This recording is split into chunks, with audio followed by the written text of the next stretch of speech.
Now Pettersson the blast on that hit. Diving save, Hart as he flashes across. Briere sends up Carl, side of the net, deflected, score! Briere moving in, stops, cuts to the middle, still has it, shot! Score! Here's Hughes giving it across. Oh, save by Hart!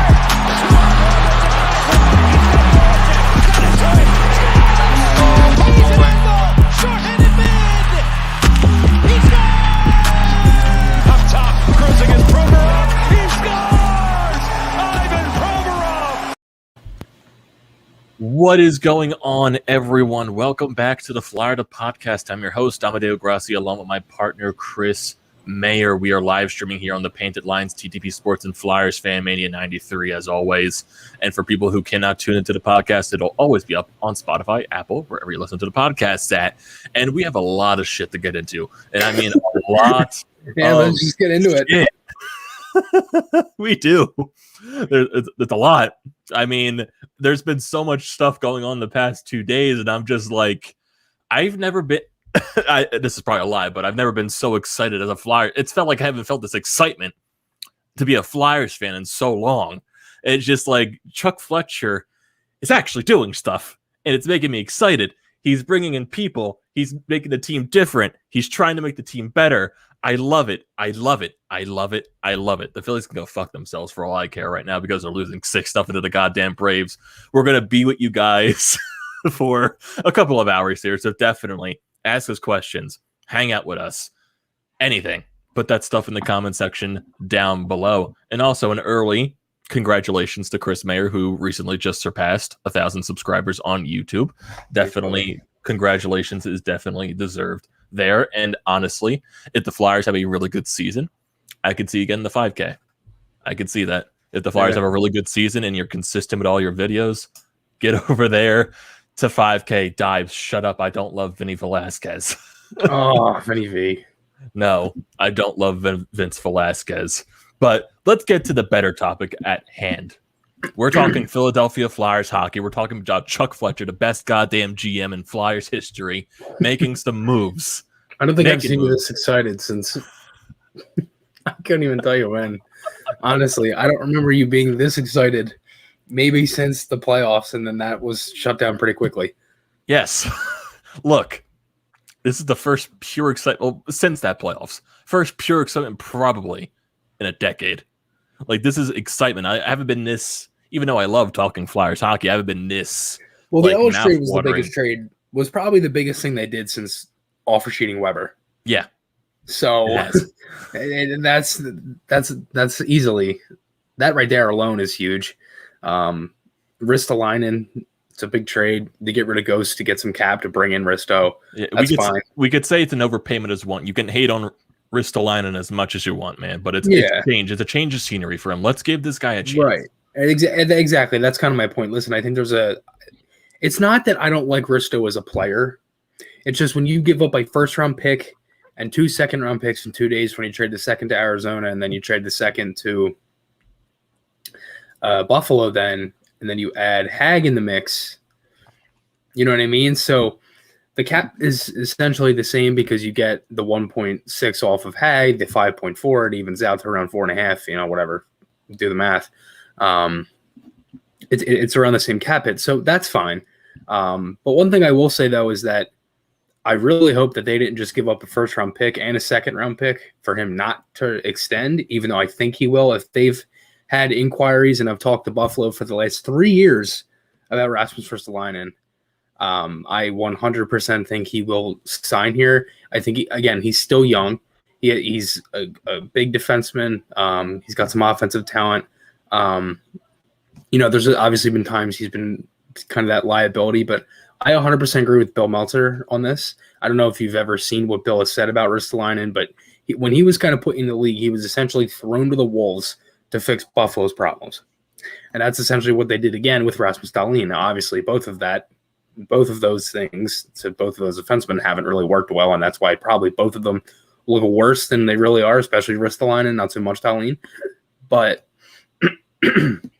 excuse me, one thing I will say, though, is that I think you have to give Ristolainen a chance. Now, obviously, the Flyers' defense look better on paper, but no one really thought their defense was going to be that bad last year, and we saw what it was. So I think you have to take this with a grain of salt. You have to look at this defense right now and you have to say, okay, it's better on paper, but will they play to that standard? I think they will, just because of I think they have to.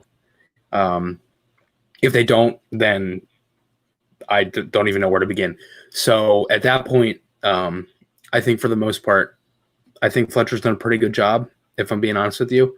I think you have to see how he handles the rest of it from free agency now. But I think I think he's done a pretty solid job, honestly, overall. Oh, I would agree with you wholeheartedly. Just it's been with these couple of trades. I know people are bashing the Ristolainen one as much as possible. It's I just hate giving up the first. Yeah, I can. Yeah, it's a definite overpay. I'm going to agree with that. There, it is a definite overpay, but it's everyone wants to harp on Ristolainen because his analytics is everything math is all terrible. Like hockey is more than just math. Yeah, that's why I hate. That's why, like I do look at the analytics. I can't take them to heart. I don't know how some people just look at the paper. Take to heart. It's good to use the analytics. It's good to use the eye test. Yeah, but I'm not going to sit there and let Joe Schmo tell me that the numbers telling my eyes that I'm wrong. I'm like, that's not going to work, and that's just not going to happen. So I'm not going to sit there and have a full on argument about this defenseman's better because his stats are better. Or no, you also have to put into perspective the position the player's in, the team he's on, who he plays with, was he injured, is there anything else he's dealing with in his personal life, any of that stuff. And that's where numbers, none of that is put into any sort of number. All it is all nice play. So, I mean, when you look at it like that, it's like, you're basically just looking at his nice play. Like everybody wants to compare like Columbus, like with Jones, for example, and they say they compare his and Werenski's and how Werenski's are really good, Jones are really bad. Well, I would argue, I know that they majority of the time they play on the same pair, at least I think they do, or they did. But even still, I think Jones probably it's harder minutes. I mean, he plays, I would assume he probably plays the most minutes on Columbus's team, but I don't know. And speaking of Seth Jones, he did get a hefty extension from the Chicago Blackhawks. Very hefty, $9.5 million a year. That was a pretty good trade. I mean, Boquist 2 firsts and a second, and then what, a sixth? I think it was another first. I think there were 3 firsts involved. 1 going to Chicago and 2 going to Columbus. I think so. I can look at the trade tracker right here. I could have sworn it was just Jones. Yeah. Columbus gets 2 first-round picks and a second and Adam Boquist, and then Chicago gets Seth Jones the first and a sixth. Wow, they got a first-round pick and Jones? Yep. Wow. Yeah, I mean, like, there were a lot of trades. The Ekman-Larson trade was huge, too. I mean, Ekman-Larson and Garland. Jim Benning, what are you doing, my guy? Like, I know Ekman-Larson. I know, like, getting that defenseman, but then you have – I don't even think they have that much money to pay guys like Pettersson and Hughes. I think they have around Beagle and Eriksson win. That's $12 million in 3 of them guys. But I think they still have around I think they have around the same as the Flyers cap space to sign Hughes and Pettersson. And I think Pettersson's going to want to heft at least a good contract. Same thing with Hughes. I know. Well, the one thing that they did do was Ekman-Larson is some salary is retained. Oh yeah, I think 12% retained. 18.7 cap.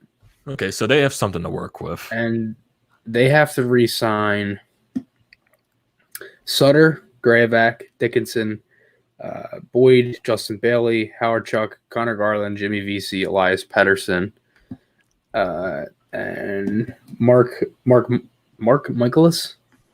A couple RFAs, couple UFAs. Defenses: Edler, Hamonic, Yolevi, Chatfield, and Quinn Hughes. So Quinn Hughes, you have to think, is getting anything north of 8. Yeah, look at McCarr's if contract. McCarr gets 9, yeah, Hughes is probably going to get 9. And he's going to base his stuff off of Heiskanen and McCarr's contract. Heiskanen got around it was at $8.5 million or something per year, and then now McCarr getting $9 million a year. Hughes is definitely going to mouthwater over those 2 guys getting their contracts. Yeah, I mean, it's saying, hey, I've been as good as those 2 guys. I was drafted in their same year. I should get what they're getting at least. Yeah, I mean, anything north of 8.5 is like perfect for Hughes. And And Patterson, I think he might go between 7 and 8. I think that's where he might fall. I'd say probably 8 or 9. And that right there alone is like 16, 17. So yeah, you're pretty much on the money there. They have more cap space, but I know they've talked about getting rid of Holtby, so that does free up a little more money. But I don't know if they bring back some of these guys. Like Juolevi, they'll bring back. Hamonic, they'll definitely bring back. But I don't see their D being as bad anymore. You got Ekman, Larson, Myers, and Schmidt. You have Hughes. You still have Edler, who's a good vet. You know, he's the oldest guy on their team now. Garland's a great forward for them. Really speedy guy. I love JT Miller. He's fantastic. Pearson, Virtanen. I mean, they still have a pretty good team. Actually, is Virtanen still with them? I honestly have no idea. Who am I thinking of for Vancouver, that whole situation? Oh, Pearson. Right? Think so? I'm not entirely sure the roster of the people that they traded away. Pearson and I'm sorry. It was Leipzig, remember? Oh, that whole thing that happened with Pearson. That's what it was, yeah. That's what that was. Yeah. I mean, they still have Tyler Mott. Höglander is a good player, too. Zach McEwen's not bad. Matthew Highmore. But, yeah, I mean, they got a lot of UFA. They have a lot of forwards. Oh, my God. They only have 9. I mean, they have a lot of forwards that aren't signed. But, you know, now that I'm on Cap Friendly, I want to look at the Flyers real quick, just because I'm on here. I think they have around like 10.4 in cap space. 12. I think that's 12.4. 12.4, yeah, which is a good amount. I mean, now they have enough money to Morin, Sanheim, Hart, and a backup goaltender. That's enough money for that. Yeah, definitely. And maybe they Chuck Fletcher did state in his press conference that they're not done. He still might look at getting maybe a bottom 6 forward. So there's Jason Martinez on 97.5 had a Frank Saravelli on the radio today with him, and they were talking about Philadelphia might go maybe a little more hefty for a backup goaltender. Maybe they're looking at a 1A, 1B option to pair with Carter Hart. Maybe to try to get like at least 2 good goaltenders for a tandem to pair with Carter, or at least 1 good goaltender to pair with Carter Hart to have a nice tandem. Because I don't think Chuck Fletcher wants to go into a backup with Brian Elliott and have him, you know, just in case Carter Hart has a few bad games, you have another reliable goaltender to go on. And it's not where a Brian Elliott situation where if you overplay him for a couple of more games, his play starts to decline. So maybe they do inquire about a better backup goaltender. You never know. Yeah, I was thinking Reimer, if I'm being honest with you. I was thinking about that too. Yeah. But, you know, it makes me think like, I got a cough. Give me 1 second. Oh, my God. Sorry. So, don't spread the COVID. That new strain. No, dude. Like, honestly, like, I seriously think they're going to add another forward, if I'm being honest with you. I think they add a 4C. Yeah. I think I want Brian Boyle. As weird as it sounds, and he's 36 years old, but Brian Boyle would be fantastic on this team. Did he play in the league the past 2 seasons? He was on USA, the Worlds. He was on the USA Worlds team. I do remember him playing for USA. I just don't remember him playing for an NHL team the past couple of years. He didn't retire, I don't think. Like, he's still. Yeah, that's like the one thing like signing a guy who hasn't played in the league for a couple of years. I'm not like, I can understand it's just basically for a 4th-line grinder type of role. Yeah. But he played for Florida last year. He did. I don't remember. 1920. I don't remember that. Yeah, 1920 when he was playing in their playoffs a little bit. I honestly don't remember. Yeah, he played 39 games at 15 points. Interesting. He scored in the bubble. He scored in the playoffs against the Islanders in that playing series. Really? Yeah. I just don't remember. And I want to get into some of the comments here, too. Yeah. We got some from Steven saying, 1 word, balance. In age and handiness at the blue line, he's basically done what most fans wanted. Sold his draft picks for cap relief. And then on its face, it looks like they traded players that almost appear to have given up on this coaching staff, Lindblom aside. Then we also got some other comments. We got one. Lindblom gave up on the coaching staff. I don't think he said Lindblom gave up. He said like maybe some players gave up on the coaching staff. Maybe that's why certain players he got rid of. Yeah, I think that he maybe thinks Lindblom is one of those guys that didn't give up on the coaching staff, but he didn't want to get rid of a guy like a Lindblom or something like that. I don't know. Sometimes people can't explain what they want to say in their comments fully. Then we got one from Bryant saying, where is this team going? Do these acquisitions actually bring them into legit relevancy? And if not, why do all this? So right now, yes, I do think that it brings the team back to relevancy. If you look at Cam Atkinson's press conference, he was hyped as hell. He wants to play in Philadelphia. There are a lot of players on this team that he knows. He played with Kevin Hayes at Boston. He knows guys like James Van Riemsdyk from Team USA. He knows a lot of people on this team, also playing against the Flyers so many times since being in the same exact division. So Cam Atkinson wants to be here. And also, he was wearing a goddamn Gritty shirt in his press conference. So I think he's embodying Philadelphia already. Mm-hmm. So I think just seeing that pure excitement from Cam Atkinson, and that can also bring some, maybe excitement for some other players that might say, hey, this team is making some moves to try to get better. Maybe I want to join up on them. And seeing a guy like Cam Atkinson get excited, maybe that inspires some other players to maybe want to look into here in free agency. Even though the Flyers, they don't have that much room to sign big names in free agency, it might inquire about some other people too.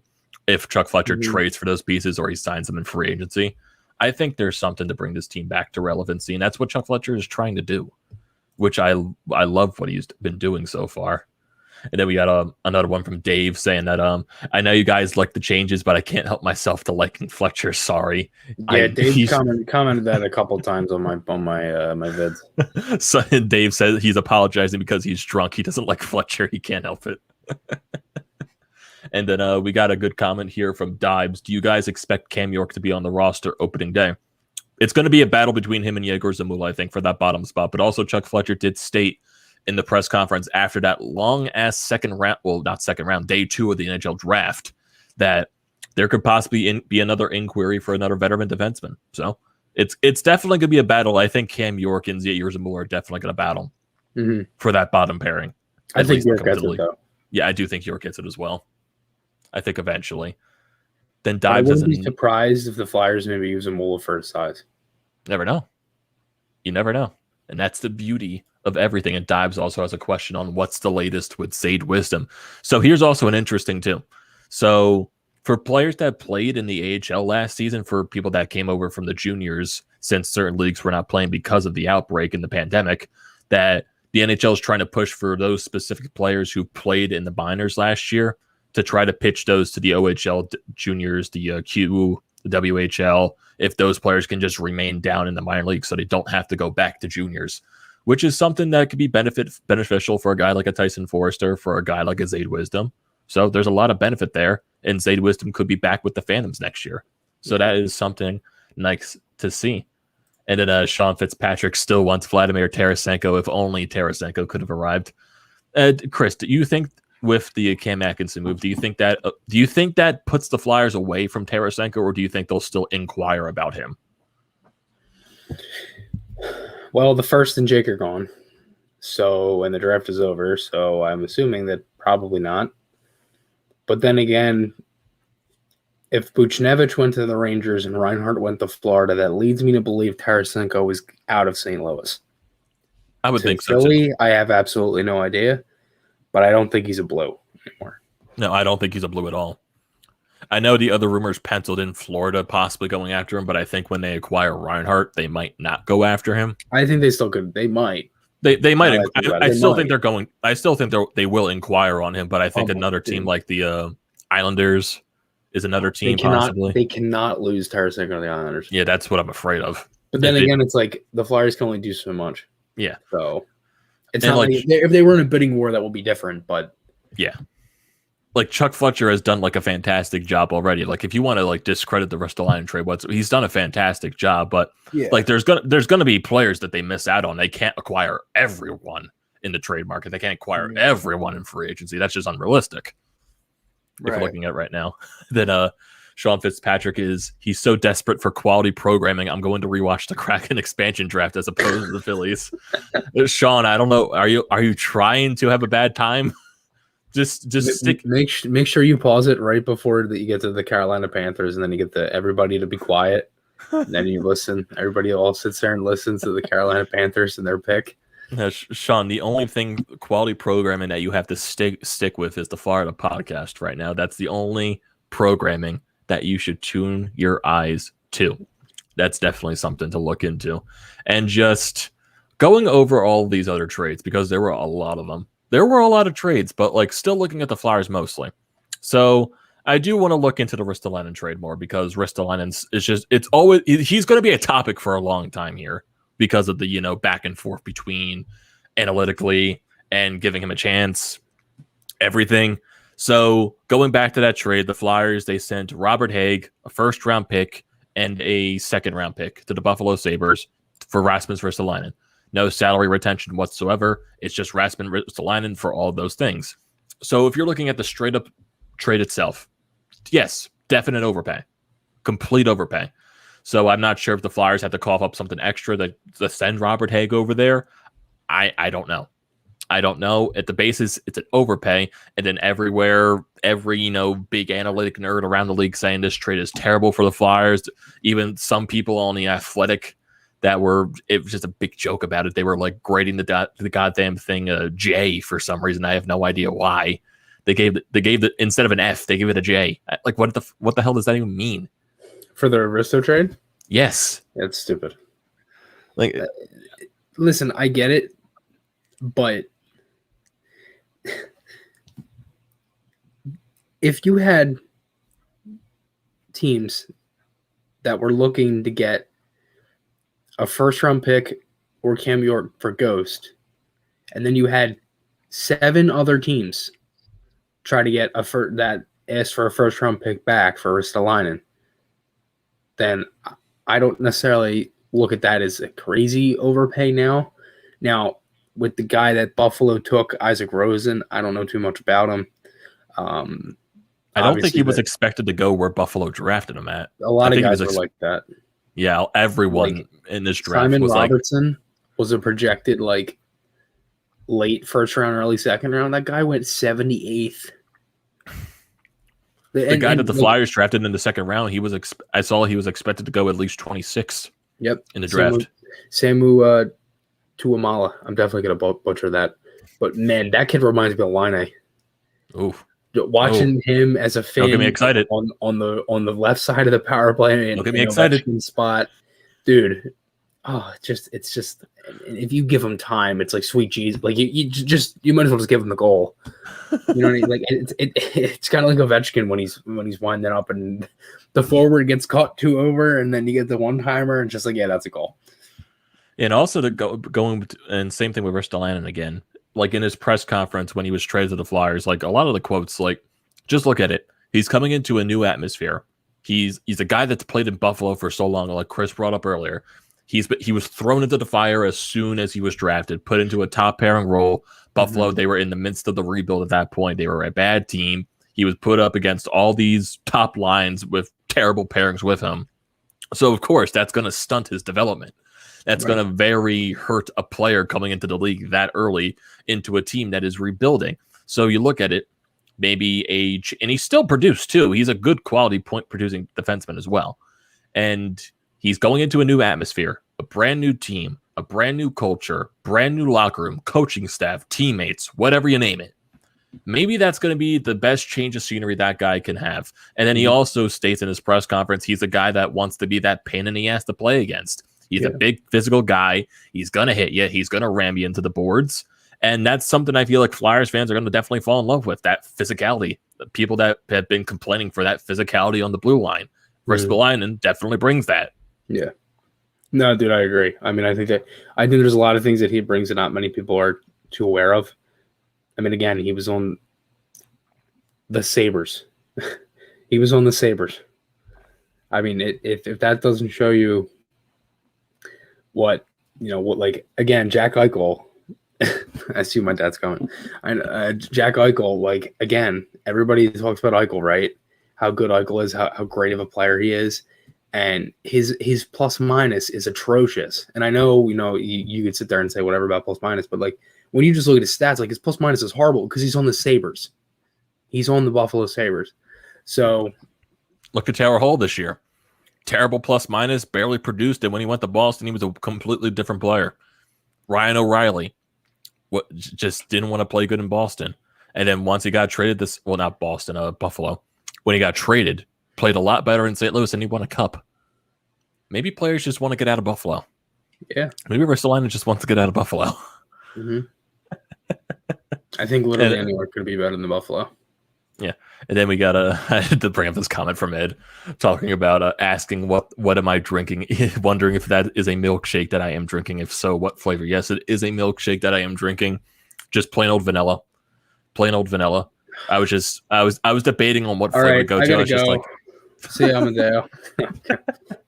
I was debating on what flavor. I was just like, I'll be boring today. I'll go with the vanilla. Where'd you get it from? Now I'm curious. I know, definitely. Well, this is going to be a very long live stream, so I don't care if we go off topic for a little bit. Definitely, but there's this ice cream place that's like right next to a couple blocks away from my house, so we just ordered from there. My dad's always like, "Hey, bud, we gotta get the ice cream today. You gotta give me my ice cream." I'm like, "Okay, Dad, calm down."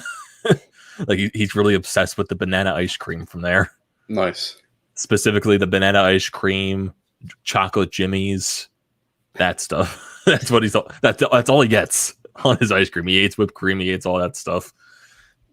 So nice. So and also funny story too from that ice cream place.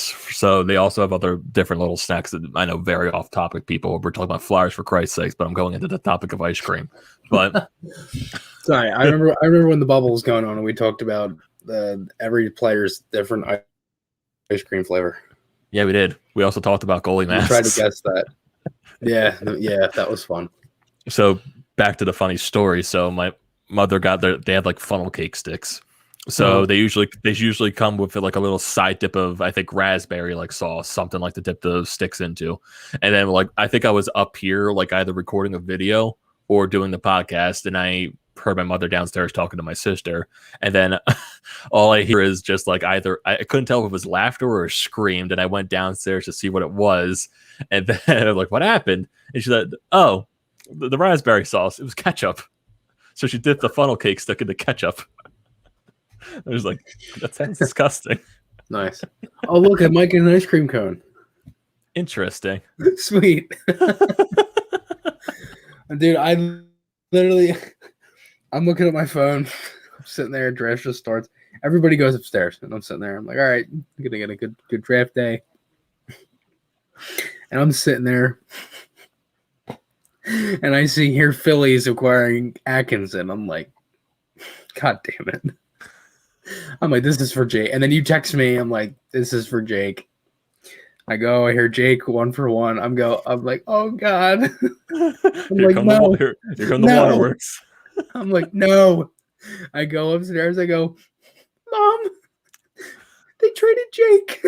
I'm like sobbing, like crying, like I was so upset. I gave it like a good bitch cry for about 5 minutes, and then I was like, all right, I'm good. Oh God. And then as soon as you're texting me, like I texted him like a couple of minutes later when I was outside the house, and I was like, "Do you want my Jake Vorcaek signed jersey?" Like, no, I have my Jake Vorcaek jersey. I have my Czech Republic Jake Vorcaek jersey. I'm going to buy his jersey when it goes to Columbus. I'm just like, you sure you don't want my jersey to add to the memento? Yeah, right. Man, that puts it's a good laugh right there. So John also asked right here, can you guys pencil in what the 4 forward lines could possibly look like? So if you're looking at this right now, lines right here if you'd like me to. There you go. So there's another podcast I listen to. It's called The Liberty Yell. Chris Stumps and Danny Dimer. They do an unbelievable job. And they sent this thing. They put out a tweet of if Chuck doesn't go out and get a 3C, are their lines. They got G, Coots, Atkinson, JVR, Hayes, Farabee, Frost, Lawton, Konechny, Lindblom, Latsinski / any free agent for a 4C, and then Allison. Deep pairs are Provy, Ellis, Sanheim, Risto, York, another free agent that could be a 6D there, and then Braun, and then you could have a Moore and Zamula for whoever wants to fight for the 7. Hart, and then the backup goalie. Some of the offense you could switch up, like Atkinson could definitely play second line with Hayes. Konechny could play first line with G and Coots. Frost could go up to the first line. Farabee could play first line. So again, I think, and same thing with Allison, Lindblom, Leksinsky, they could all play up in the lineup too. So really, you can do any sort of switching with that. It really just depends on whatever you want. But I like that lineup. I think it's a really solid lineup. But yeah, I mean, I think the deep pairs are pretty much set in stone, depending on if they go out and get another guy. Yeah, the 4C, pretty much that too. So it is what it is. I really like these lines. I wish Vorcaek's name was still there, but you know what, Amedeo? It's never just gonna get easier, because I swear to God, I'm looking at the schedule today and I'm like, whatever game that Columbus comes here, the first home game, I am going. Their first home game against Columbus is not until January. Yeah, it's my dad's birthday. And my dad's like, well, he's like, I guess where you know we're spending my birthday. So I will be there. We'll be in attendance. I had his Czech Republic jersey. I ordered that a couple weeks ago. That's on the way. That's coming through the mail. I will be getting his Columbus jersey, probably the alternate with the cannon. I will be getting that. Regardless of what anyone tells me to do, I will be ordering that. So that'll be fun. I almost bought an autographed picture today from the Halifax Mooseheads of Jake. Oh my God. Junior. Don't go crazy. My mom looked at me. She's like, "Are you fucking kidding me?" I was like, "Listen, Mom. Like, this is. I'm upset. Okay, I'm sad. I'm sad that he's gone." Oh my God. The impulse buys. That is the impulse. Well, there. Yeah. Chris, you saying there, son. Don't worry. It's gonna be okay. Mm-hmm. It's gonna be okay. And then Chris in the comment section bringing up, this can put a lot of pressure on players like Frost, Oscar, Farabee, and TK to step up and score and stay healthy. I've never heard that. Fabs. Well, I guess you could say there is pressure on Farabee, but with the way he produced last year, I wouldn't say there is as much, but definitely pressure on guys like Konechny. Frost, can you say there's pressure on because he really hasn't gotten a shot? Because either the first two seasons he was more in the AHL guy. He had a pretty weird injury, and then where he could have gotten some time this year during the Couturier injury, he got his shoulder injury. So, is there really pressure on Frost? I'm not sure. Yeah, I can't say that. Pull up that comment right there. Which one? The bottom one from Rob. I agree with this. I just think that instead of trying to save him, it's just to help him. It's not to really save Hart, because every goalie's going to have a rough game. Every goalie's going to have a tough night, whatever, give up a soft goal. So it happens. But I cannot look to blame Carter Hart for any of last season or Brian Elliott. I looked at this post and it was every team's I forget how they worded it, but it was most disappointing player was it, and they had Hart for the Flyers. I'm like, you got to be shitting me! This is insane. So I'm like, dude, and then I put on there, it was something like that. I forget how I responded to the comment. I'm gonna bring it up now just so that I remember it. It was players that let their team down, and I was like, no, it was the defense that let Hart down, not Hart letting the team down. It was the defense that let Hart down was the problem. I said Hart could do absolutely nothing with that defense last year. I mean, if you're looking at it from a standpoint of we're guys that vividly look at the team every single game they play. If that's a post from a guy coming from a random Jabib team that doesn't follow the Flyers whatsoever, it's one of those hockey accounts that post about every team, so they don't know anything about any team. They just post the most random bland thing. So they look at the stats that stand out the most. They saw Carter Hart and say, okay, Carter Hart's the guy that let the team down. There you go. Which is why those accounts suck. Yeah. And then Rob says, commenting to what Chris responded to him saying, he worries that if the defense is bad again, it could take a major toll on Hart's mental health. We don't need another Ben Simmons in Philly. I don't think it's going to go down to that situation. Chuck Fletcher is doing everything he can to make the team's defense 10 times better. And when the defense gets better, that means Carter Hart is not going to have to worry about people being wide open in the goddamn slot taking a one-timer at him. Yeah, right. Exactly. But no, I mean, that's the thing. I mean, I look at it as the same thing too. I don't want to compare him to Simmons. I don't want to compare him to anything. Is Ben Simmons is a whole different story, and I hope he gets out of Philadelphia the next train.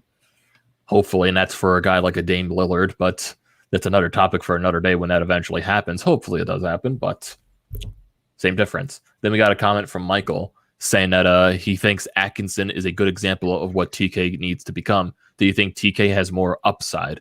And honestly, even like going off of that, like not directly answering that, but like the guys that Chuck Fletcher is bringing in too, guys like Ellis, guys like Atkinson, even Ristolainen too for an extent, all of those guys wore the A on their jersey when they played for their teams. Atkinson I guess that's what he was talking about with the right mix of guys. Yeah. Atkinson, he's been a leader. He's played for Columbus for so long. He's been a great leader for that team. Ellis, he's been a predator for so long. Got the A for that team. Ristolainen, he was basically a leader for that team because one, the team sucks, and also he's been on that team for so long, so he definitely deserved an A. So that's also some leadership you can bring in as well. So looking at a guy like an Atkinson, he could definitely. It also just brings in a different atmosphere for the locker room. Just try to get some different energy. Chuck Fletcher even stated that in the press conference. Everyone just didn't have a smile on their face. Everyone was sad. And also, a little credit again because they were losing at the time. And bringing in that different atmosphere, bringing in guys that have more energy to them. Maybe that can spark the locker room. Maybe that can help the young guys like Farabee. Maybe that can help a guy like TK who can get down in the dumps at times. Guys, so you don't have to worry about Oscar Lindblom having to drop the gloves. Maybe that's you get a guy like Ristolainen that can do that. Yeah, thank you. And that's the thing. Like like what my dad just said here. Like TK is one guy, Hayes too, but I wouldn't put too much into Hayes that early on because he is dealing with the core muscle surgery, coming back from that. So that's gonna be a little bit for Hazy to kind of come back from. But I don't want to say that Hayes doesn't have to be better because he does. But that is a very tough injury to come back through. Too, especially after, because what it does, and the recovery it's a longer period of time for a full recovery to that. I mean, if we saw that with G and Ghost, who had that, and G, when he had it, it was arguably his worst season, his worst shooting percentage, the least amount of goals. He just couldn't shoot the puck, and that's why everybody was like, "Why isn't he shooting the puck?" Well, he had core muscle surgery. He had the core muscle injury, the whole thing, had to get surgery, all that stuff. So, yeah, no, I agree though. I think TK is another guy that has to step it up, and I think they will. Then we got a comment here from John saying that could you possibly see the Flyers moving on from Lindblom? I do not see that at all. No. John, why do you if you're still in here, why do you ask that? I just want to know. I'm just curious. That's all, because I don't know if maybe if it's like a package or something. Maybe I don't know. Yeah. But I can't see the Flyers getting rid of Lindblom. Then also we got a question from Rob going on back to the topic of the backup goaltender. And just I know there are some backup goaltenders that are probably off the market right now. I know Bernier might be re-signing with Carolina since he got traded there. I heard from Pierre LeBrun that's supposed to be Mrazek, Bernier, and Reimer is going to go out the door. I know Halak's going to be on the market. He said he's not going to re-sign with Boston. I think a guy like a Dave Rittich is a guy that's hitting the free agent market as well. Mm-hmm. You also got Reimer too. I know there's some other old guys that are possibly on the market. I know Tuukka Rask might be on the market too if he doesn't re-sign with Boston or if he doesn't retire. So, and I know if you're going after a guy like a Tuukka Rask, he might more want to be a starter more than anything rather than a backup, because I don't think he's going to be like that for his career. There's many options, and going back to what Frank Siravelli said with Jason Martinez, maybe the Flyers look for that guy that could just be a really good 1B option for Carter Hart, just in case he has like a little bit of a period where he does struggle, or he has a period where he gets injured and he needs another guy to step up. So I like the idea of possibly going after a good solid 1A, 1B type of goaltender to help Hart out. Yeah. So I think that's something he could definitely use as well. Just someone that just to have that guy that he knows is going to be there to back him up. Yeah. And then we also have some other comments. Then we got Cart saying he likes Craig Anderson, Halak, and Elliott for a potential backup. Elliott, I don't think they bring back. I think Elliott might either retire or move on elsewhere, because you could definitely tell from like the ceremony he had last year that he's probably done with the Flyers. Craig Anderson, I think he's too old, in my honest opinion. Yeah, I think he's a little too old. And then Halak, out of the people, I think Halak is probably the best choice out of the people you bring up. I would like to bring in Halak. He's been really good for Boston ever since he went there. So maybe he's a good mentor guy for Carter Hart, but you never. Yeah, like I've I said, brought up Halak before. Yeah, so you never know. I think, like, I know I keep saying you never know, but that's like the beauty of this entire thing. You don't know what's going to happen. If the Flyers are going to look for another D, I was thinking Jason Demers from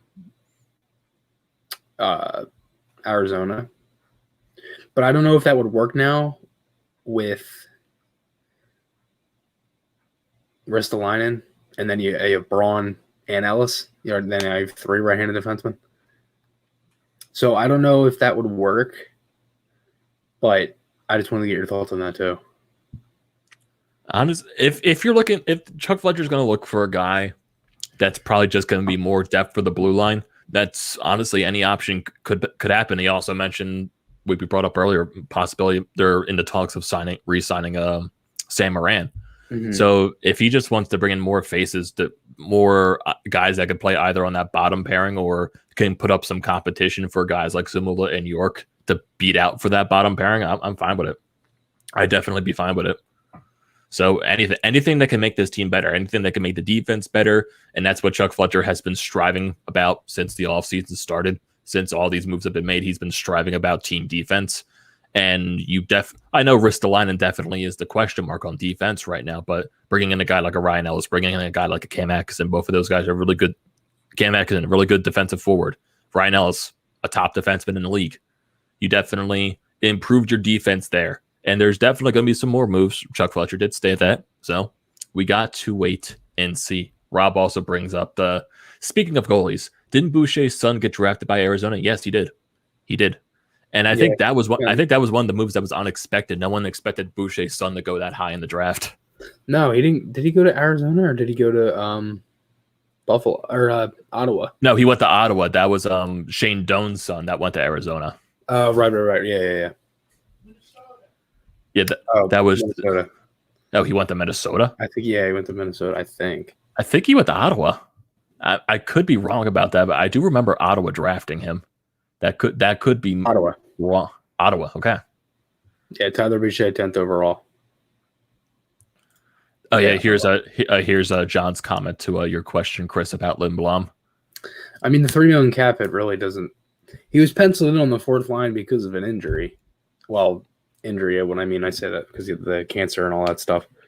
I don't know about that. I don't know about him not being a fan of the AV system. I've never heard that before. The $3 million cap hit is fine, and I'm not worried about Oscar whatsoever. Well, there's your response. And then Sean brings up, is it simply because of age that Elliott is an afterthought? I would more think so. Most likely. It's just how many more 1-year deals is Moose going to sign? Yeah, that's true as well. He can also retire. He can go somewhere else and just like play the rest of his career. It's just like the sense that you got from last season, like when he had that ceremony. It's just that, okay, I think Elliott might be done in Philadelphia just because the Flyers might go into a different direction. So you never know. I think if they've switched up the D, they switched up the forward core. I'd have to think that the goaltender probably gets moved too. So, most likely. Then also Rob Smith brings up, if nothing else, it would also be a terrible PR move to trade Lindblom. That would also be true. Yeah. Trading Lindblom would be very stupid. Then, there we go. Ottawa also brings up the other comments from Boucher's son getting traded or getting drafted by Ottawa. Yeah. And then going through some of the other trades that happened, because there were quite a little bit after the Rasmus Ristolainen trade. So you got the Buchnevich trade for Sammy Blais and a 2nd-round pick to the Rangers. Then you get the Canucks trade, the big trade with the Canucks and the Coyotes. So the Canucks, they get Oliver Ekman-Larsson and Connor Garland. Mm-hmm. And then the Coyotes, they get Anton Roussel, they get Jay Beagle, Louis Eriksson, a 2021 first-round draft pick, a 2nd-round draft pick in 22, and a 23 7th-round pick. Mm-hmm. And then you get the Seth Jones trade, which turned into everything there. Then you get the Columbus Blue Jackets getting defenseman Jake Bean from the Carolina Hurricanes for a 2nd-round pick.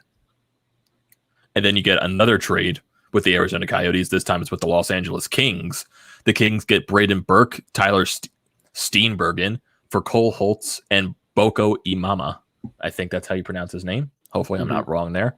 And then you get the big trade. I would say the two big trades actually that happened. The one that broke, I would say after round one. It was more around midnight, but the finals weren't really, I guess, situated yet on what the details were of that trade. It's between the Florida Panthers and the Buffalo Sabres.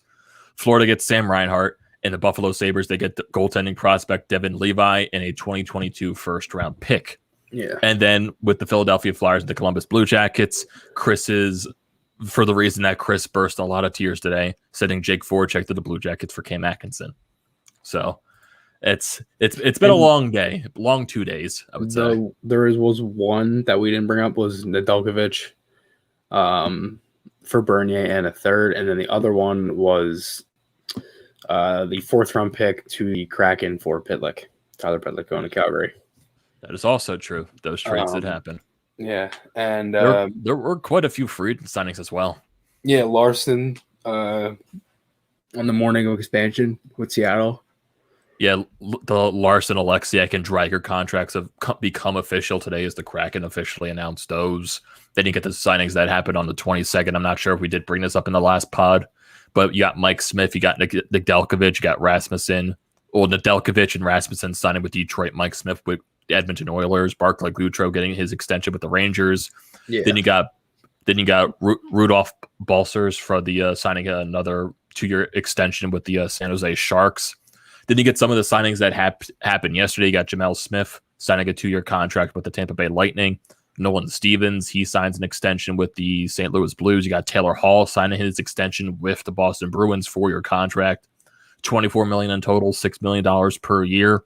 You get the Seth Jones extension, which we brought up earlier. He signed an 8-year contract, $76 million in total, and at the cap hit of $9.5 million a season. Then you get this big signing that happened today, which is Cale Makar with the Colorado Avalanche signing a 6-year deal worth $54 million in total, and that's an average value of $9 million on the cap. So that is I would say a good chunk of signings there, especially for a guy like Cale Makar. And I wonder if Seth Jones had any effect on that. I wouldn't think so, because like they're like just in two different types of ranges in age wise, and just like how I guess their leniency in the league. Well, not the leniency. I'm looking for their 10-year in the league. I think that's the word I'm trying to look for. And for Chicago, it still confuses me though. Even though their entire situation that they're in right now is just absolutely disgusting, but still like going off of that like hard situation to talk about. But with the Seth Jones signing, it doesn't make sense to me, because they're a team by ownership literally stated to the fan base that they're going to try to rebuild. Yeah, and now you sign Jones to a $9.5 million annual contract for 8 years. What direction does that show the team is trying to go in? Yeah, I don't know. I mean, they openly came out and said they were doing a rebuild. They did. So that's where I'm confused, is like, why would you sign Jones? But then again, just because they said that doesn't mean they have to follow it. So I don't know. And I don't think there's any type of no movement clauses or whatever in his contract either. So I don't think there's anything like that. I mean, he goes and gets to play with his brother. He does get to play with his brother. That I guess that is probably the one main reason he did sign there. It will choose to go there. Yeah, I mean, I'm trying to find it now. And while you're looking that up, we got a comment from Ben Sports Analysis asking, is Lyon going to be our backup or no? No, I don't think Lyon's going to be the backup. I don't think you can afford to use Lyon as the backup this year. Well, not in terms of money sense, just in terms of talent-wise. Yeah, I mean, his deal for this year right now is 5.4 for this year. But then he gets 9.5, which I don't understand. Like, why? I just don't get why people think the deal is bad. I think that's a great contract. They just locked up their number one defenseman for the next 8 years. Like, I think it's good. Yeah, I don't even think it's because the contract. It just confuses me why Chicago does that. I'm not even saying the contract's bad. It's just more of confusion Right. Especially because of everything that's going on with them. And then, I mean, I'm sure you saw last night with Logan Mayu getting drafted by Montreal. He personally renounced himself from the draft. And you can't officially do that. You can't just say, but he literally asked teams, "Don't pick me," is what he said. And Montreal and Mark Bergevin literally says, "Fuck that! I'm going to draft you." I don't know if you knew this, but Bergevin was, I think, the director of something with Chicago at that time. That was like player personnel or something like that. I don't know if you knew that, but I knew he worked for Chicago. Watch Steve Dangle's video on it. It's a good video, and it kind of explains the whole thing. But he literally says, "Don't pick me," because of everything of what that kid's gone through. And the reason, I don't know if everybody knows what happened, but the reason that he announced that he doesn't want to get taken in the draft, even though he got picked, was he's facing a criminal charge in Sweden. And essentially that whole thing, there's a whole thing that's gone around about it. If you can look up the article for The Athletic, there's an article on The Athletic about it. I'm not going to get into it, but there's a whole thing about why he's facing the criminal charge and all that stuff. But he personally, asked, "Do not pick me for the draft," and he wants to just clear up everything and then eventually maybe go into the draft next year or whatever. But and then the Canadians took him at 31. So, and even that, I think that was one of the picks that had the NHL net, or the crew at the that was covering the draft really confused on why they picked him. Mm-hmm. I just don't understand the thought process there, and that just makes Montreal as a whole look really bad for drafting him. Yeah, especially because of everything they did with Seattle too. Yeah. You left Price and Weber unprotected, even though that might have been a different thing, but that was still unbelievably stupid. Mark Bergevin is an idiot. I do not understand why that man is still involved with the game, with the NHL. I don't get it. That dude is a total moron. He's going to be there for a little bit since he was up for GM of the year. He's going to be there for a little bit. That's an absolute shame. No, if Montreal didn't go on that run, Bergevin would have been fired. Yeah. Since Montreal did go on that run, he's not going to get fired for at least another year. He's going to be on that team for a little bit, so it's going to be ugly. It's going to be ugly. I just don't. And they even had to release a statement on the damn thing. Why do you make that pick? You notice how they started the statement was talking about how he's a great hockey player? Too? Yes. Yeah. That's not the point. Yeah, that's not the point. The guy is literally being charged for a criminal for something I don't want to get into over in Europe. Right. It's just, why do you pick him? He literally says, "Don't pick me." I just don't understand it. I don't understand it. And then Rob has a question, says, who gets fired first, Dubas or Jim Benning? I think Benning gets fired first over Dubas. I don't think Dubas is getting fired at all. Because I know with Toronto right now, they haven't gotten out of the first round in a long time, but I think they still have the ability to go deep into the playoffs if he makes the right moves. With Jim Benning, he's just an idiot. He makes these ridiculous signings, and then he makes these weird trades to try to get rid of the cap, and then he brings in more cap, and now he's going to have trouble signing his two best players.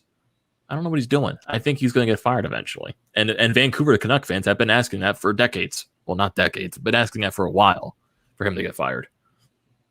It's been like that for a while. So I do expect him to get fired first. And then Philly Trash joins into the comment section saying, seeing who the Sabres drafted with the Flyers pick, he's more happy with the trade right now.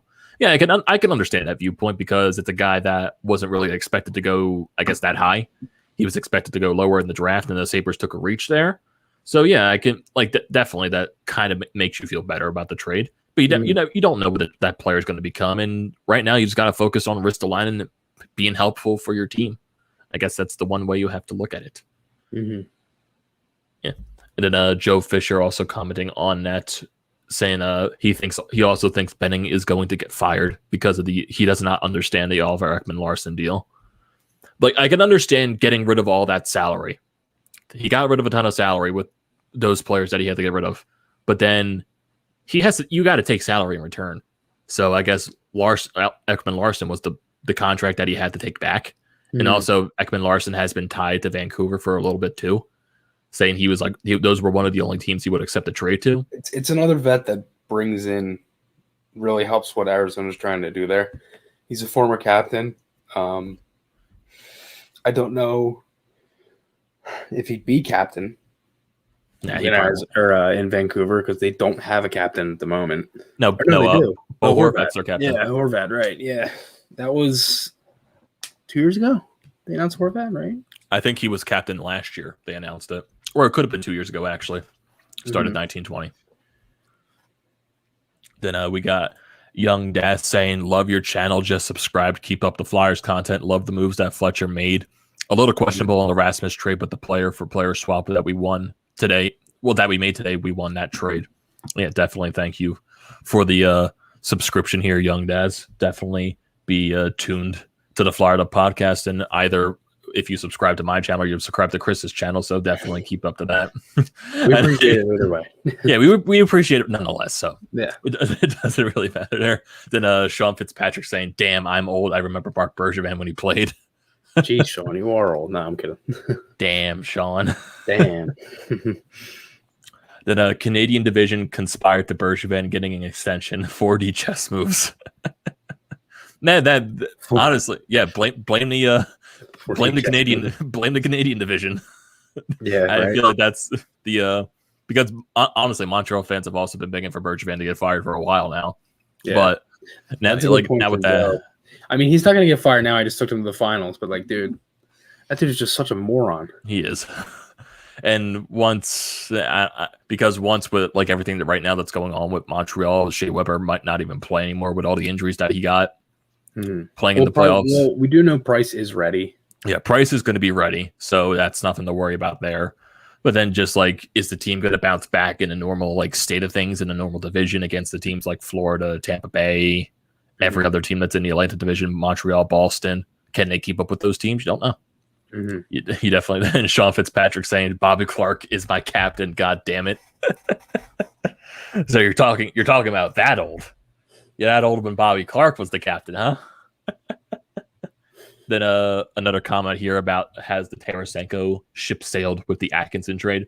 I'm sure the Flyers are going to do their due diligence in inquiring about getting a guy like a Tarasenko. Who knows? Maybe a guy like a JVR could be the player that's inquired about possibly trading for him. You never know.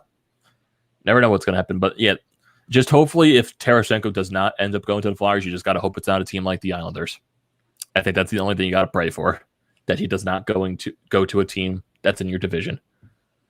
Then a one comment right here, I guess more of the Debbie Downer, saying that they have a feeling that Fletcher might make another stupid trade jeopardizing our salary cap. I feel as though he might try to move another one of our role players.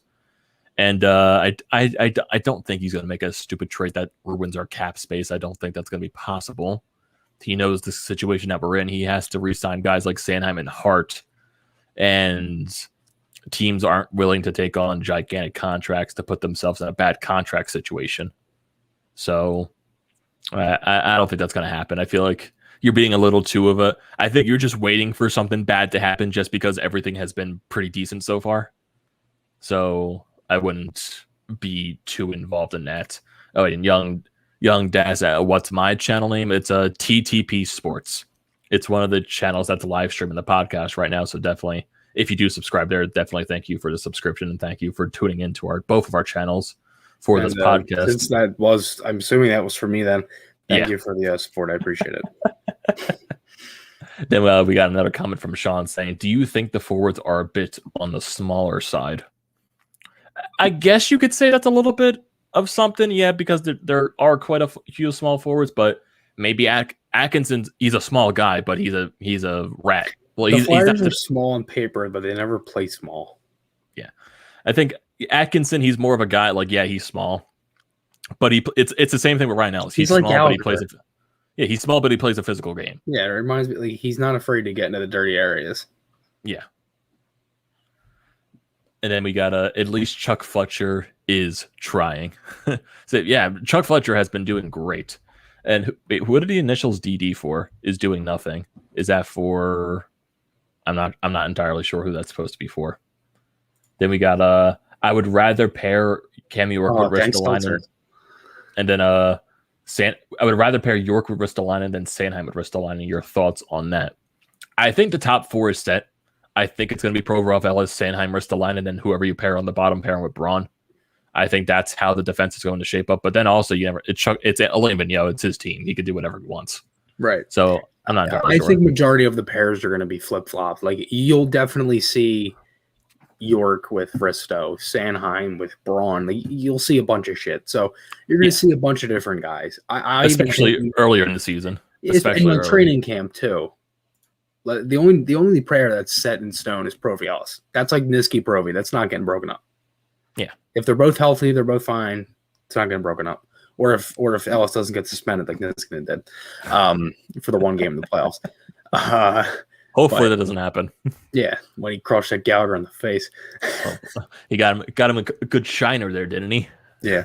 Oh, wait, Amedeo. Oh, my God. I can't believe we didn't bring this up yet. Did you see the tweet from Sam Carchidi that said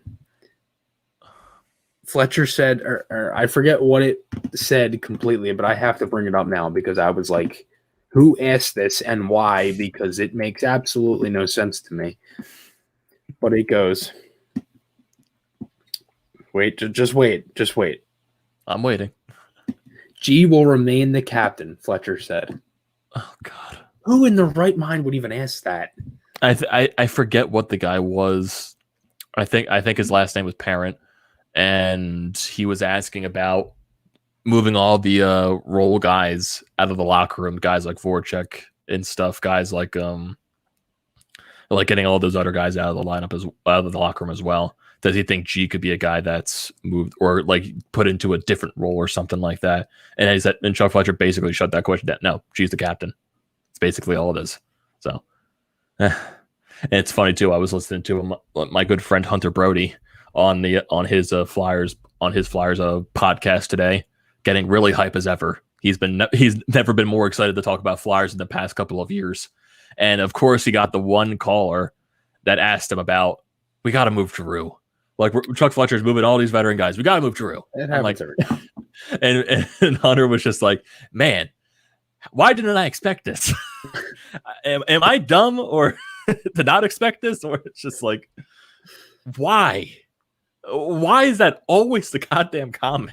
We got to move Giroux. Giroux's got to get out of here. I don't want to get into it. I just don't. I'm just like, why is that always brought up? And it was the same thing too.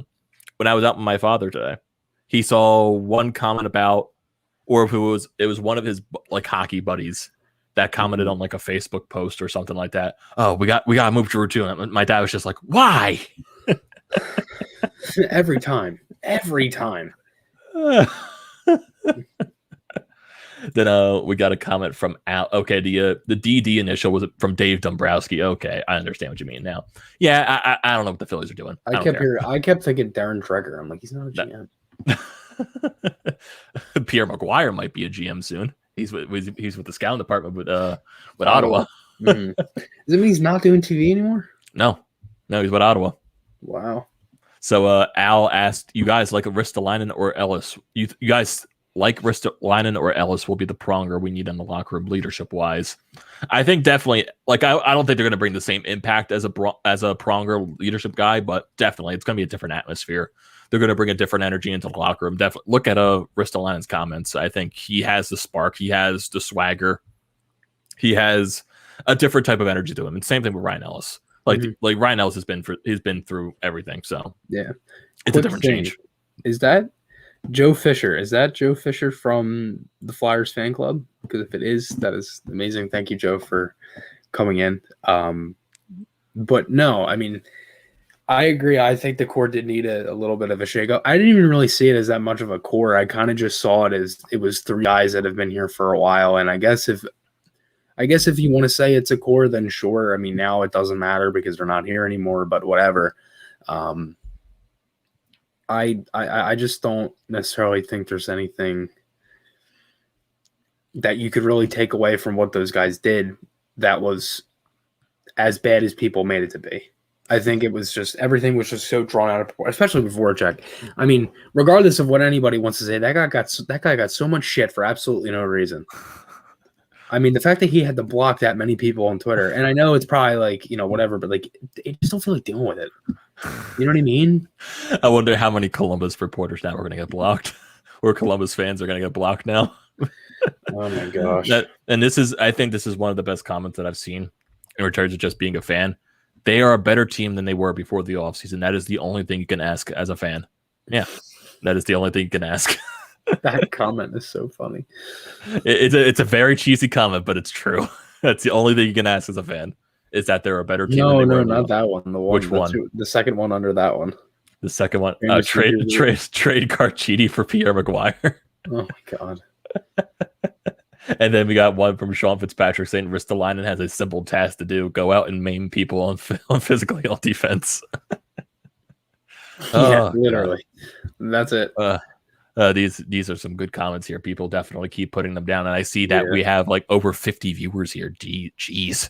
And that's also credited. Chris has over 1,000 subscribers, so I should have expected more people to watch this podcast. Yeah, geez, you bum. Well, I guess I am the stupid one to not expect that. Yeah, we got 39 viewers from your channel. We got 6 from the Painted Lines and 4 from my channel. Nice. So it's good enough. It's good enough. Philly Trash saying Chuck Fletcher's having a great offseason. Then we got one from Dank Seltzer saying moving Vorcaek was enough. We're making changes, not dissecting the core. LOL. Getting rid of Giroux was the dumbest idea I've ever heard of. He's the heart and soul of the team, for better or worse. Okay, what do you want, Chris? What were we going to say, Chris? What do I want? What do you mean? What do you want? I'm sorry. I can't interrupt. No, I'm kidding. What do you mean? What do you want? Listen. I think Dank Seltzer is one of the best names on here. It's great. There's one guy that's always like in the Painted Lines live streams that I'm trying to find. I'm not sure if he's ever joined ours. Who's the dog? No, not that. It's a guy that his name is always developed around yams. I have no idea why, but every time his name is different and it involves yams. I think he's been there before. Remember when we did the live stream with Dibes and Gene? The Buffalo game, like the third game of the year. They got like fucking like smoked like 6-1 at home. It was like the third game of the year. And then I covered the game the next night in the press box. Oh yeah, maybe. Mm-hmm. Maybe. Yeah. Sean, what's your Venmo? Bribed him with cash to participate. Then we got one from Sean right here saying, I'm sure everyone is going to forget the price paid for Ristolainen. Right-handed defenseman hits and will put up points. Yeah. He's going to be that guy in Philadelphia that's either a fan favorite or people are going to hate him. I feel like that's just what's going to be. Yeah. And then we got one from Joe Fisher also saying loved Vorcaek. Some may say he's Gritty's dad.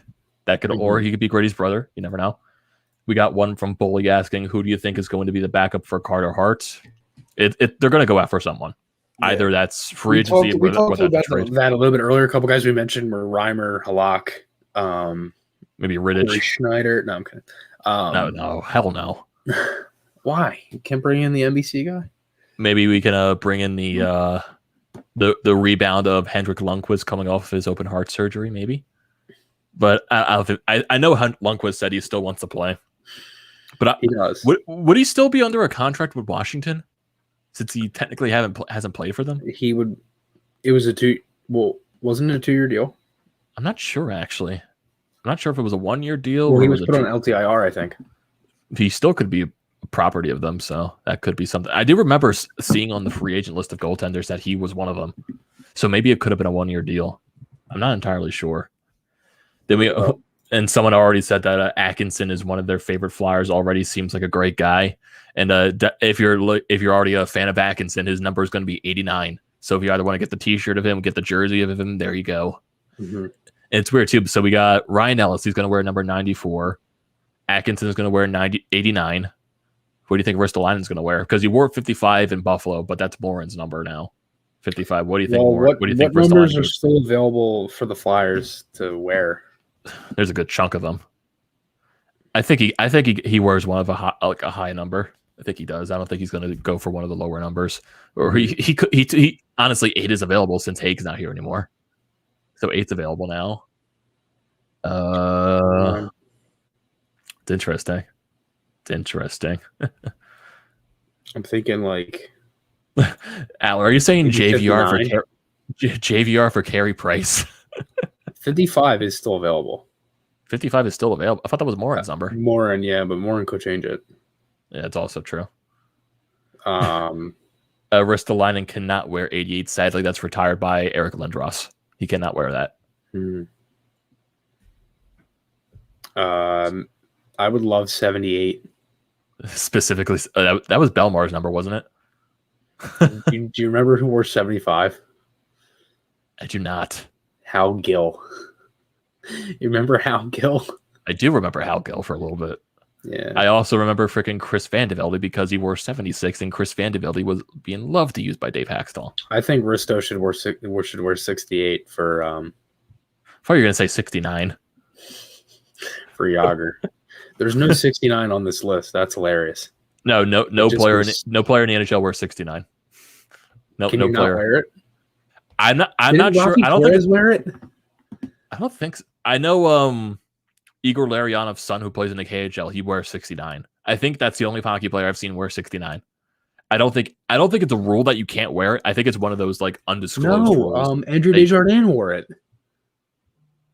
I thought he wore 37. Andrew Desjardins? Yeah. Eric. I don't think of Eric Desjardins. Andrew Desjardins. He won the Cup with the Blackhawks, played on the Sharks. He wore 69. He wore 69 with San Jose, yeah. Interesting. I guess now with the days that I guess now with kids and stuff that love thinking that number is hilarious, but I think that's why players don't wear it anymore. Backstrom wore that in the KHL. Oh, you did? Interesting. That's hilarious. That was probably when in the lockout year.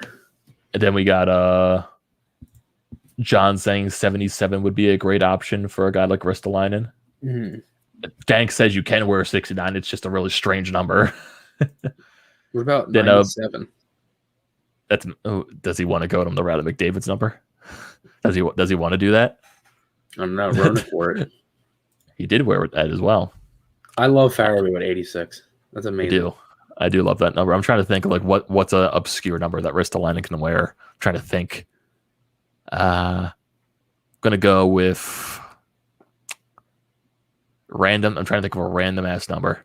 Gonna go with 46. 46. That's the random number. 46 has been worn by 8 players. And who Don Biggs, Kimmy Daniels, Al Conroy, Josh Gratton, UC Timonen, Jan Kalinske, Kevin Marshall, and Mikhail Vorobiev. Interesting. Yeah. Sean Fitzpatrick says wears 77 to honor Ryan Parent. Then Jason says that he would buy any jersey any Flyers jersey that has number 77 on it. Mm-hmm. Then Rob thinks for some reason Ristolainen in 73 could work.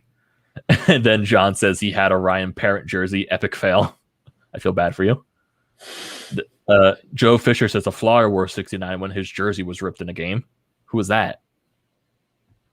Who would that be? I have no idea, honestly.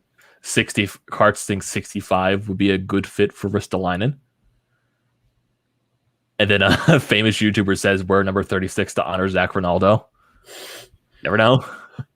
Yeah, 69 isn't even on that number list. Yeah. Yes, Cameron. Kimo Timonen wore 44. Timonen is a guy that wore 44 his entire career as a Flyer. Rob says 30 to honor Brizgalov. Just kidding. Then we got I'm trying to think of other people posting numbers. Okay, we got a different question here from Bully saying JVR for Tarasenko. Cap hit is almost identical, and it's kind of an even trade because Vlad's shoulder is a risk in which surgery. Like I said, anything could happen. Maybe JVR is that guy that Fletcher can throw out there for a possible Ristolainen trade. Like the Flyers are going to do their due diligence. They are.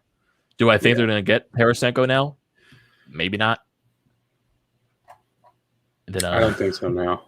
And then Michael says that they're still paying Brizgalov. Also, Sean Fitzpatrick said Pikkinen also wore 44 when he was a Flyer. Yanni Pikkinen. I forgot about him. I believe so. I completely forgot about Pickenen. Completely did. I think he did. It was from 04 to 07. Yeah, there you go. And two guys wore it in the same year, Stewart and Thompson. Then I don't know. I'm somewhat like looking at my phone too, just like waiting to see if like Chuck Fletcher has anything else up his sleeve. Just like see it's Chuck Fletcher have anyone. I think they're done till free agency. I think that world's going to be quiet. Actually, no, I'm wrong. No, Chuck Fletcher said he was done for the week, and then he made the trade for Vorcaek today. No, he actually didn't even say that. He said he might be done. He said he might be done trading for the weekend. He said we might be done. We might not be. Apparently, the trade came kind of quick. Yeah, it did. Which is fine. It did. Then also we got Finn here saying that he would say 31, but 31 is unofficially retired by the Flyers because of Pelle Lindbergh, I think. I'm also a goalie that wears the number 31.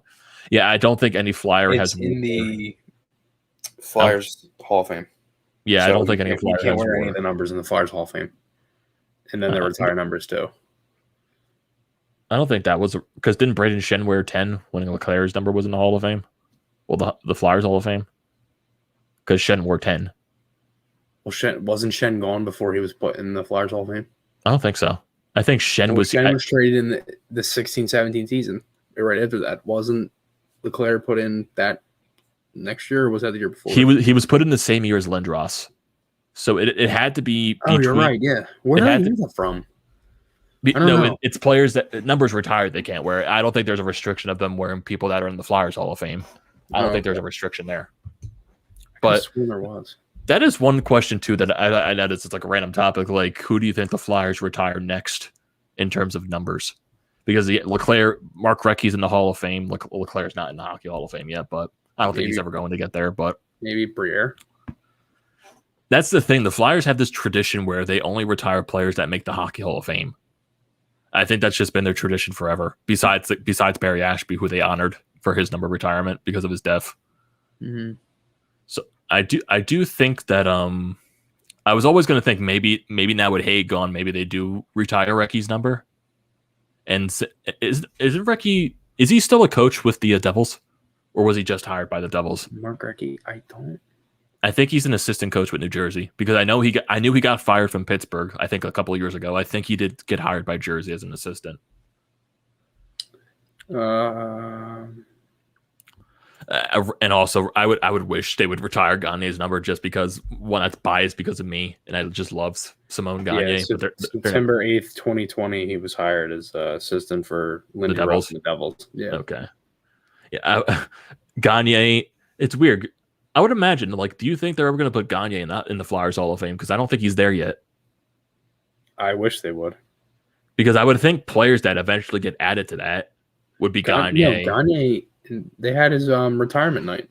They had his retirement night, but he's not in the Flyers Hall of Fame yet. Isn't that what that was? No. Flyers Hall of Fame is different. You remember the year they had the Flyers Hall of Fame night for the three? It was Tiemann and Gagne and Briere. That was all the same season. I don't think that was a Hall of Fame, though. I think that was just honoring their retirements. I don't think they ever got inducted into the Flyers Hall of Fame yet. I think who was the last person the Flyers inducted into their Hall of Fame? I can't remember. I don't know. Let me look that up. Yeah, definitely research that because it's definitely Flyers, I am drawing a blank. Inducted into the Flyers Hall of Fame? Yes, the Flyers Hall of Fame. Because I don't think it's been recent. It had to be like at least 3 or 4 years ago they last inducted someone into their Hall of Fame. Yeah. Because the last big thing they did was Jimmy Watson. Jimmy Watson was their last guy. Okay. February of 2016. Okay. Geez, that was a lot long ago. So 5 years ago. Bernie Perrant was March of 88. Bobby Clark, March of 88. Keith Allen, Bill Barber, and Ed Snyder were all March of 1989. Rick McLeish and Fred Sherrill were March of 1990. Barry Ashby and Gary Dornhofer were March of 1991. Gene Hart, Reggie Leach were February of 1992.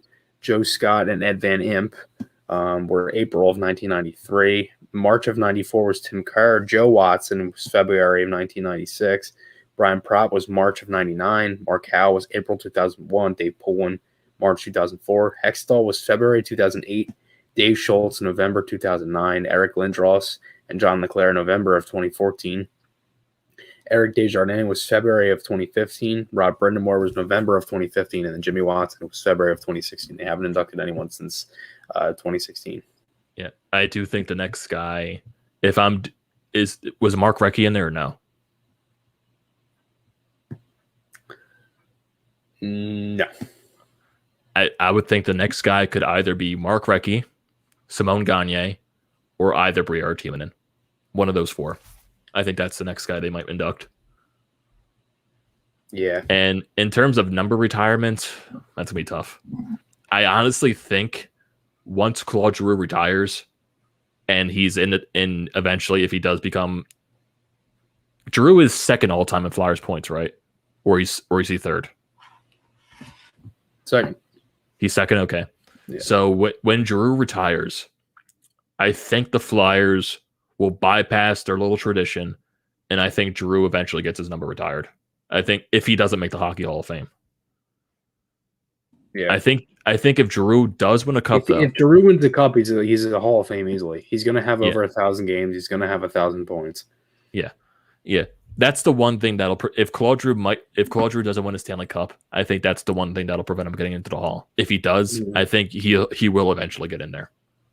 I don't think it will be in like an instant lock for him, like a first ballot. Like he's definitely not going to be that. I think he'll be in there somewhere down the line if he does win a cup. Yeah. And I think he'll be the next guy the Flyers retire the number for is Claude Giroux. Then Sean said it won't be Hextall. No, Hextall's number is definitely not going to get retired. I don't see that happening at all. Then Brian Propp could also be Brian Propp, maybe? Could they retire his number? I'm not sure. Brian Propp's not in the Hockey Hall of Fame, is he? I don't think he is. I think he is, yeah. He is? I think so. Because I know Recchi was just inducted a couple of years ago. I'm not sure about Brian Propp. I don't remember him being. 2014. Okay, so maybe no.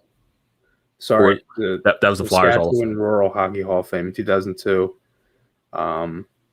He was inducted in the Saskatchewan Hockey Hall of Fame and the Philadelphia Sports Hall of Fame in 2014. Okay, my bad. Sorry. I'm not sure if Propp can get into. I'm not sure if Propp's going to get inducted into the Hockey Hall of Fame. I'm not sure. He could though. He could be one of those guys that just gets into it later in the stages, but you never know. Yeah, right.